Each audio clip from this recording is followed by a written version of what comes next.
विघ्नहर्ता श्री गणेश, श्री गणेश, श्री गणेश। ब्राह्मण देवता, आसन ग्रहण कीजिए।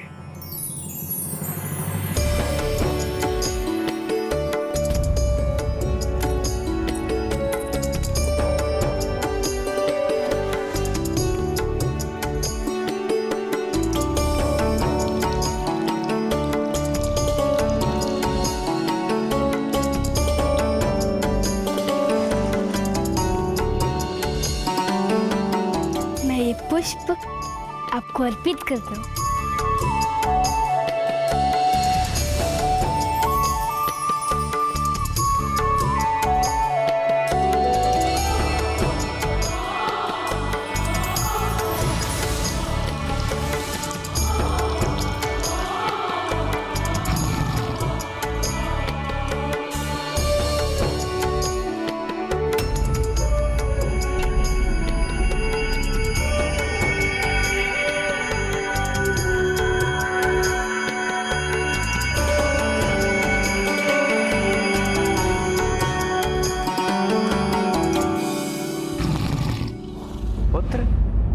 अतिथि ईश्वर का रूप होते हैं, उनका सम्मान सहित सत्कार करना चाहिए। अतिथि की प्रत्येक इच्छा को पूर्ण करने से ही उनका आशीर्वाद प्राप्त होता है। उचित है पिताश्री।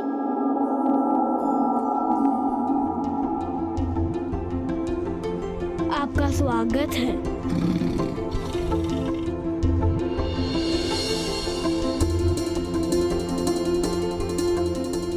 हम तो मात्र सामान्य नारायण भक्त के रूप में यहाँ आए हैं, किंतु ये कितनी निष्ठा से हमारी सेवा कर रहे हैं।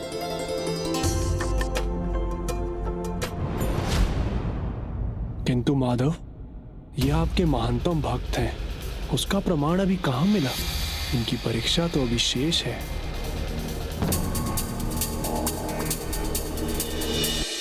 मेरे परिवार को आशीर्वाद देने की कृपा कीजिए।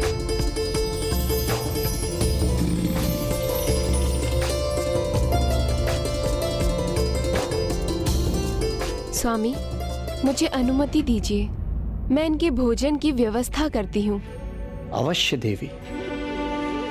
मुझे भी अनुमति दीजिए, मैं माता के साथ भोजन परोसने में सहायता करूँगा। अवश्य पुत्र।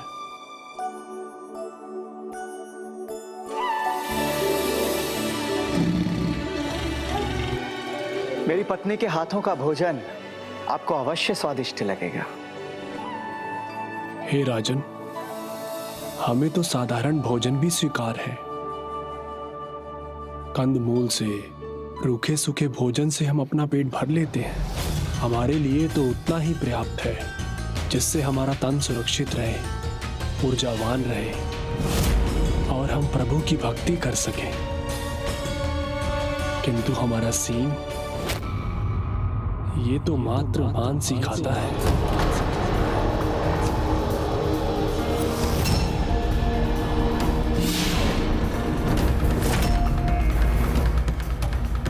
तो मैं कुछ करता हूं। आपके इस सिंह के लिए भोजन की व्यवस्था करता हूं। मैं वन जाकर आखेट कर लाता हूं। नहीं राजन, ये तो केवल मनुष्य का ही मांस खाता है।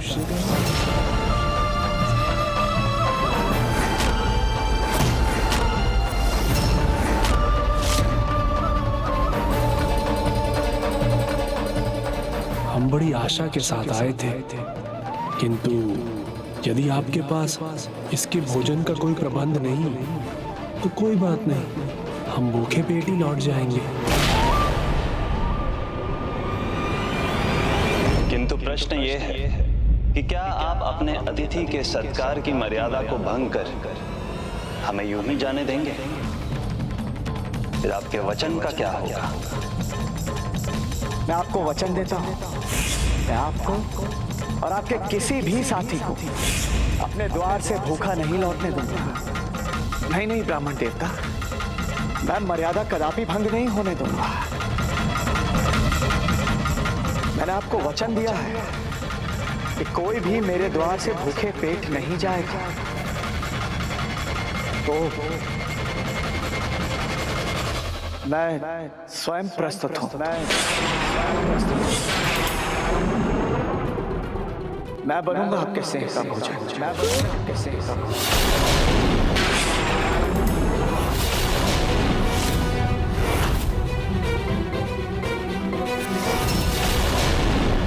महाराज, हमने आपका आतिथ्य स्वीकार किया है।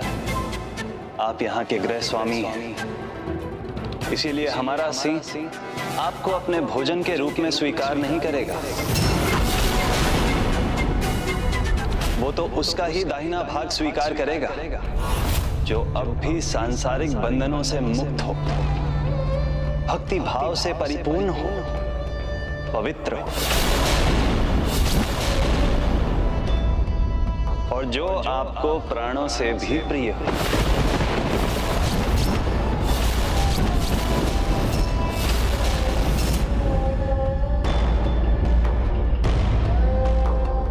इस समस्त संसार में वो तुम ही तो हो जो हमें हमारे प्राणों से भी कई गुना अधिक प्रिय है। तो कहिए महाराज, कर सकेंगे उसका त्याग जो आपको प्राणों से भी अधिक प्रिय है?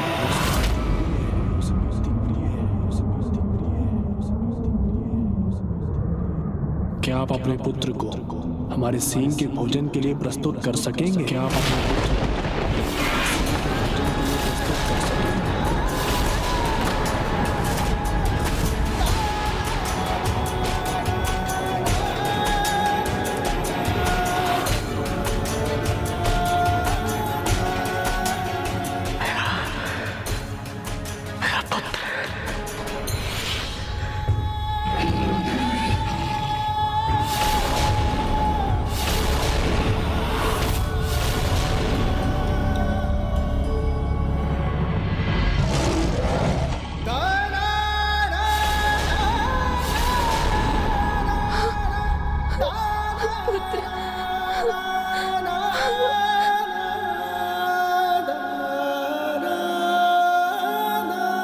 प्रभु, मुझे नहीं लगता कि ये इतनी कठिन परीक्षा दे पाएंगे। निश्चय ही ये अपने निर्णय से पीछे हट जाएंगे।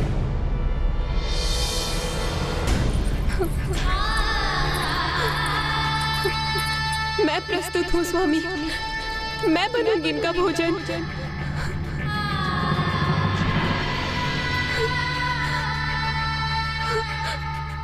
नहीं, हमारे सिंह की भूख तो तभी मिटेगी जब आप अपने पुत्र का दाहिना भाग भोजन के रूप में इनके सामने प्रस्तुत करेंगे।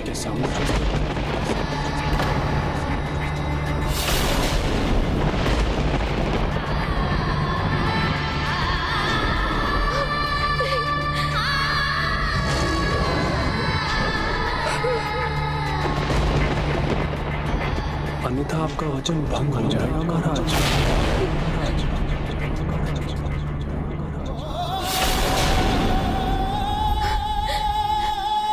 प्रभु, ये कैसी परीक्षा ले रहे हैं आप?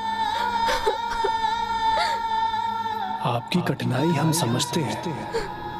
यदि आप ऐसा नहीं कर सकते तो कोई बात नहीं, आपका निर्णय हमें स्वीकार है।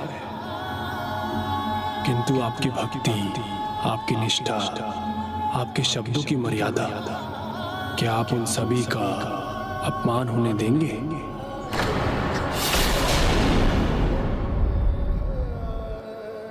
आपने कहा था कि आप समान भाव से हम तीनों का सत्कार और सेवा करेंगे।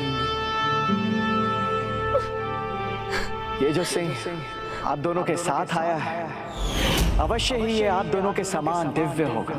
इसलिए मेरा धर्म बनता है कि मैं आप तीनों का पूरे तन, मन और धन से समान रूप से सत्कार करूं।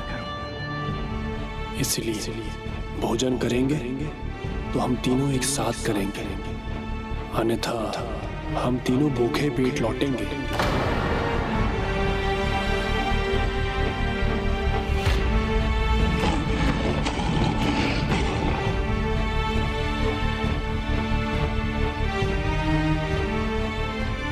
अतिथि ईश्वर का रूप होते हैं उनका सम्मान सहित सत्कार करना चाहिए। अतिथि की प्रत्येक इच्छा को पूर्ण करने से ही उनका आशीर्वाद प्राप्त होता है। अब आप स्वयं चुनाव कीजिए, अपना धर्म, अपना वचन, उसका पालन करेंगे या उसको भंग करेंगे।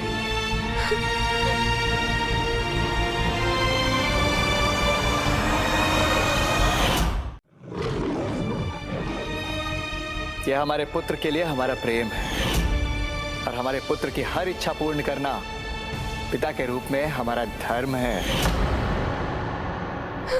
पिताश्री, पिताश्री, संकोच मत कीजिए।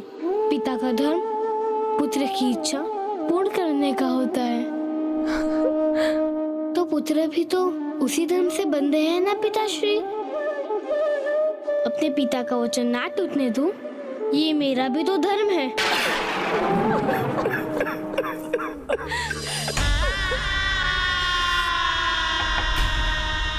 पिताश्री, मुझे धर्म का ज्ञान आपने स्वयं दिया था। अतिथि की प्रत्येक इच्छा को पूर्ण करना हमारा धर्म है, तो मुझे उस धर्म को करने से वंचित मत कीजिए। यदि प्रभु के आशीर्वाद से मुझे सिंह का भोजन मिलना है तो मैं उसके लिए तैयार हूँ पिताश्री।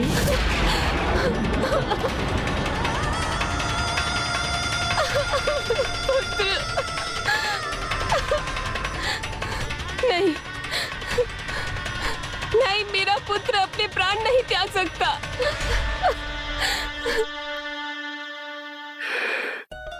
पुत्र,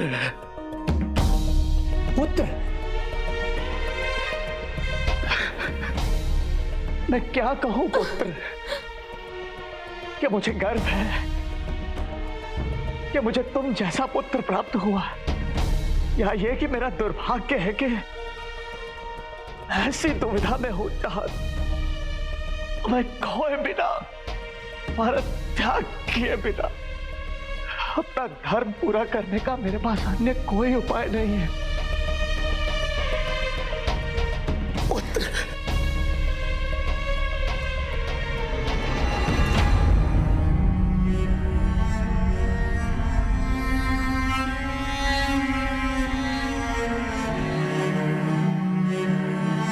पिताश्री,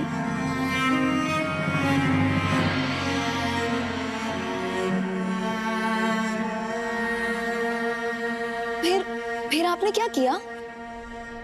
हाँ महाराज मोरध्वज, हमें बताइए ना, आपने क्या निर्णय लिया? वही जो उचित था, जो मुझे और मेरे परिवार को लेना चाहिए था।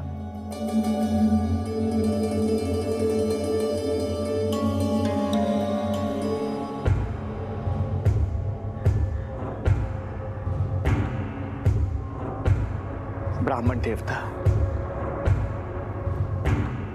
आप दोनों भोजन आरंभ करें।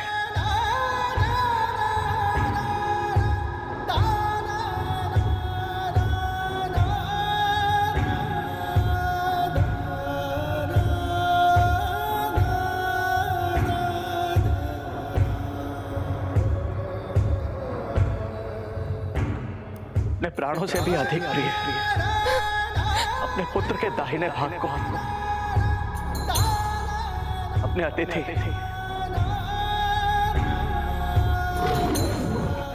आपके सिंह के भोजन के रूप में प्रस्तुत करने के लिए मैं तैयार हूं। करने के लिए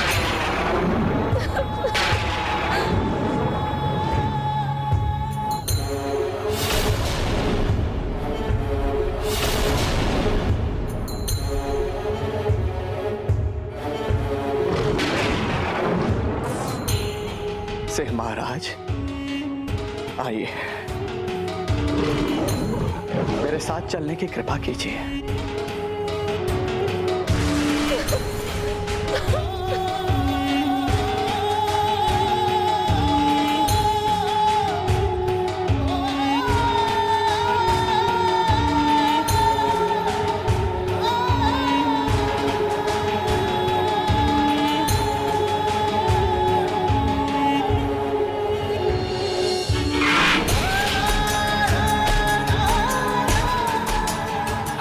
पुत्र सदैव हमारे साथ रहेगा। हम अपने नेत्रों से कभी ओझल नहीं होने देंगे। हे माधव, परीक्षा तो संपन्न हुई, अब तो इन्हें रोक लीजिए।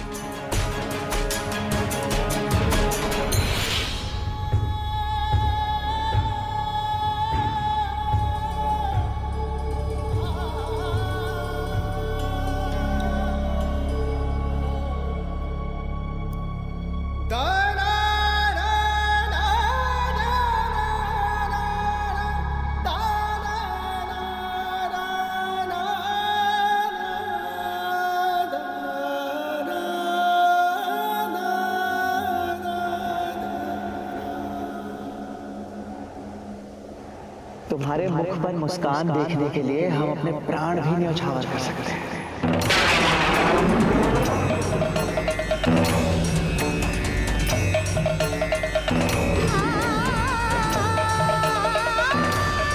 स्वामी,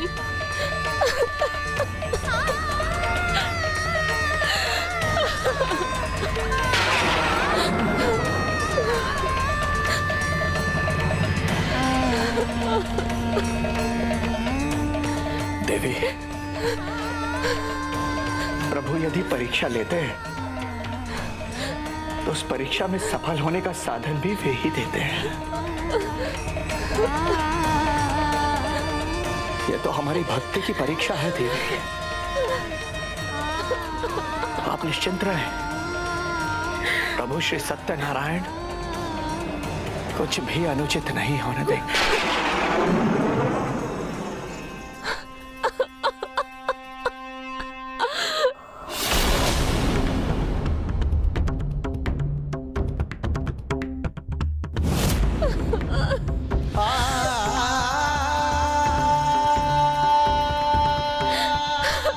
मेरा पुत्र।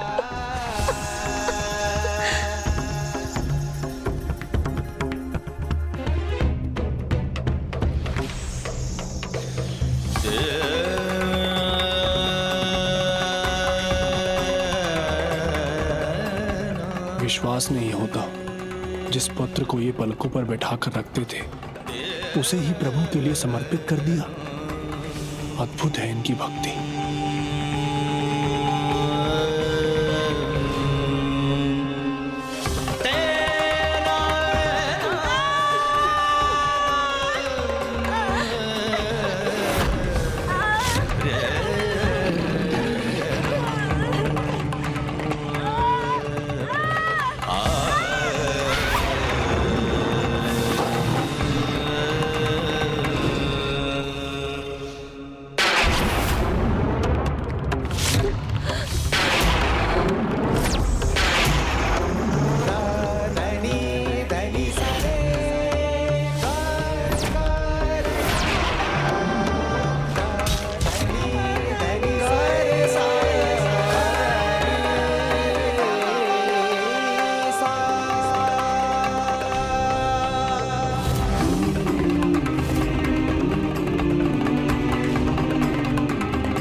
क्या हुआ महाराज?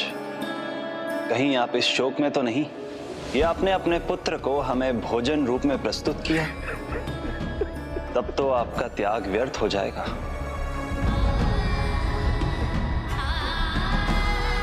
पिता है वो माधव, अपने पुत्र को खोकर दुख तो होगा उन्हें। नहीं, ब्राह्मण देवता नहीं, मेरे पुत्र के नेत्रों में एक भी अश्रु नहीं था। इस बात का शौक नहीं है मुझे, किंतु एक दुख अवश्य है। इस बात का है कि उसकी अंतिम इच्छा अपूर्ण रह गई।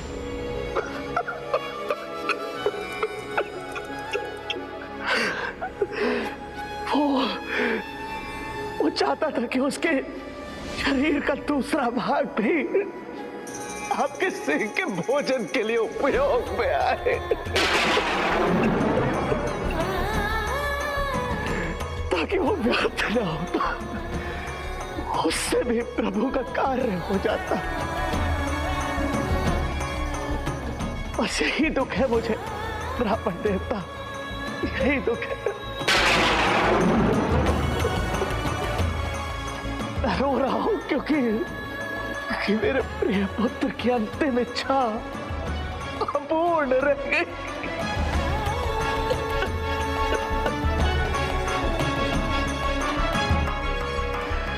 यदि मेरे पुत्र की अंतिम इच्छा पूर्ण हो जाती, यदि मेरे पुत्र को पूर्ण रूप से खा लिया जाता, तो मेरा पुत्र अमरध्वज संतुष्ट हो जाता, तब मैं भी संतुष्ट होता। ब्राह्मण देवता, मैं भी संतुष्ट होता।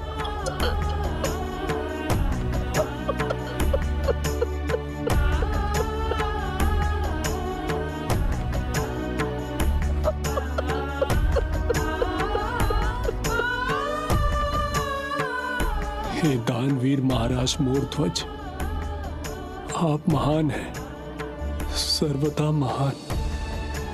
मुझे क्षमा कर दीजिए। नहीं नहीं ब्राह्मण देवता, ये आप क्या कर रहे हैं? मैं इसके योग्य नहीं। आपको तो कदाचित अपनी योग्यता का अनुमान भी नहीं। हे महान महाराज, आप तो प्रभु के महानतम भक्त कहलाए जाने योग्य हैं।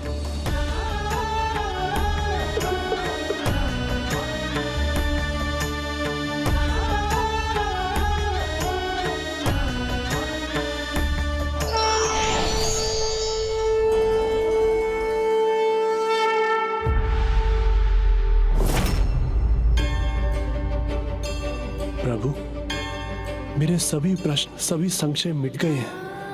अब कोई भ्रम नहीं है मुझे। मैं मानता हूं प्रभु कि महाराज मोरध्वज ही आपके महानतम भक्त हैं। प्रभु, अब आप इनकी और परीक्षा मत लीजिए।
प्रभु,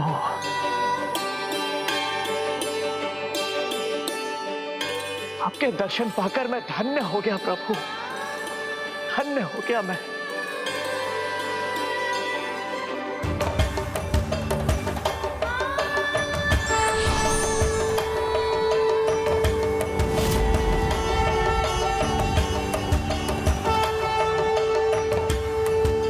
यमदेव, प्रणाम यमदेव।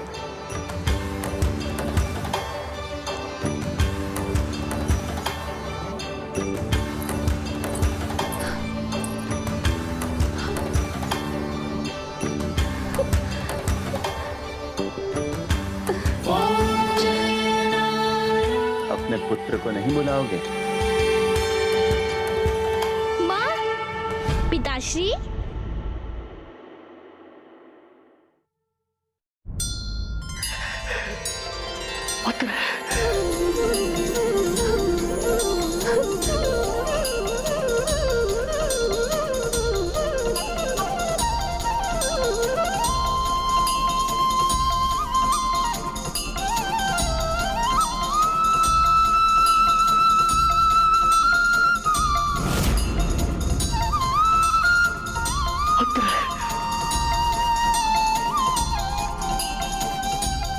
मेरा पुत्र जीवित है। स्वामी, हमारा पुत्र जीवित है।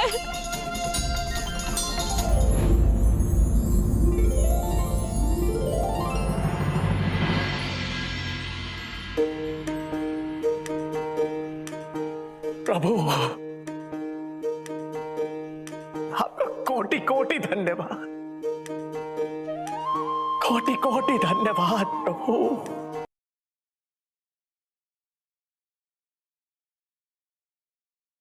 पुत्र, पुत्र,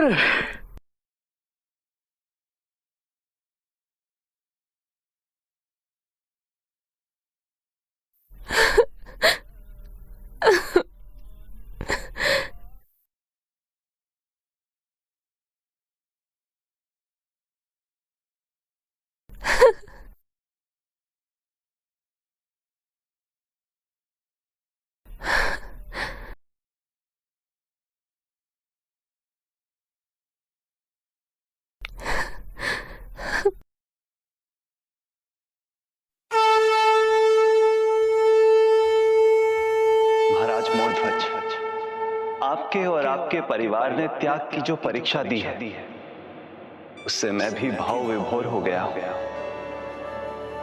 कहिए, मैं आपको क्या वरदान दूं? जिस भक्त को प्रभु के साक्षात दर्शन प्राप्त हो जाए, उसे भला उसके अलावा और क्या चाहिए? बस एक वरदान कि उस भक्त को प्रभु के दर्शन बार बार प्राप्त हो, बार बार प्राप्त हो।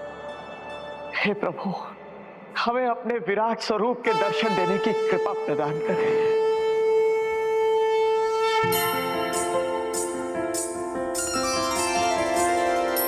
अच्युतानंत गोविंद नामोच्चारण भेषजा नश्यन्ति सकला रोगाः सत्यं सत्यं वदाम्यहम् शान्ताकारं भुजङ्गशयनं पद्मनाभं सुरेशं विश्वाधारं गगनसदृशं मेघवर्णं शुभांगं लक्ष्मीकान्तं कमलनयनं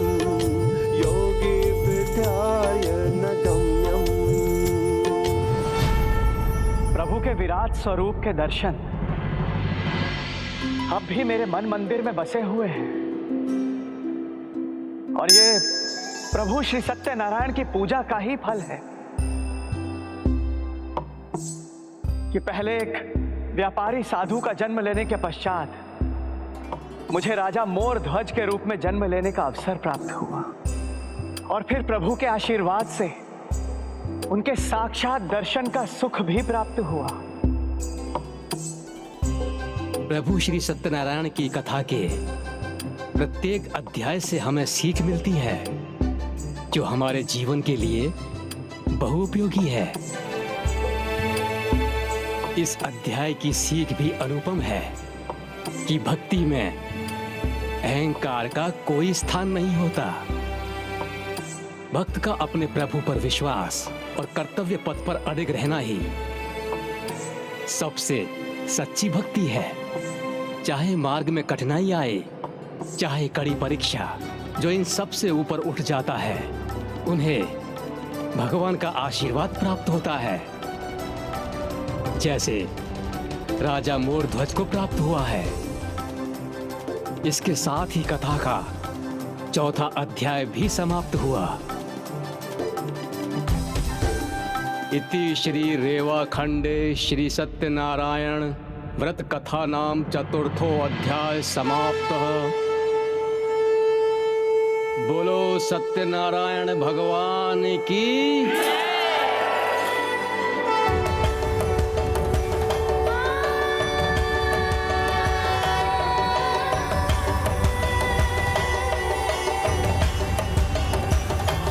ओम जय नारायण हरे, स्वामी जय दीनानाथ हरे, सुर नर मुनि सब ध्यावे, सकल कल्याण करे। ओम जय नारायण हरे। मेघवर्ण तुम सुंदर पीतांबर राजे, स्वामी पीतांबर।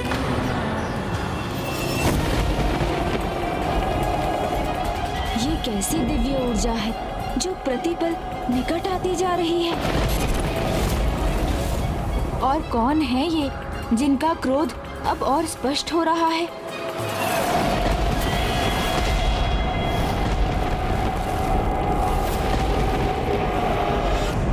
अब हम प्रभु श्री सत्यनारायण कथा का 5वां अध्याय सुनेंगे।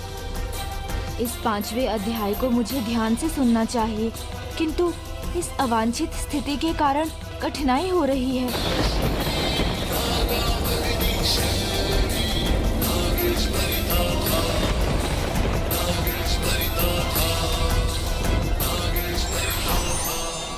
प्रभु पर अटूट विश्वास रखते हुए कर्तव्य को पूर्ण करने वाले भक्तों की प्रभु सदैव सहायता करते हैं।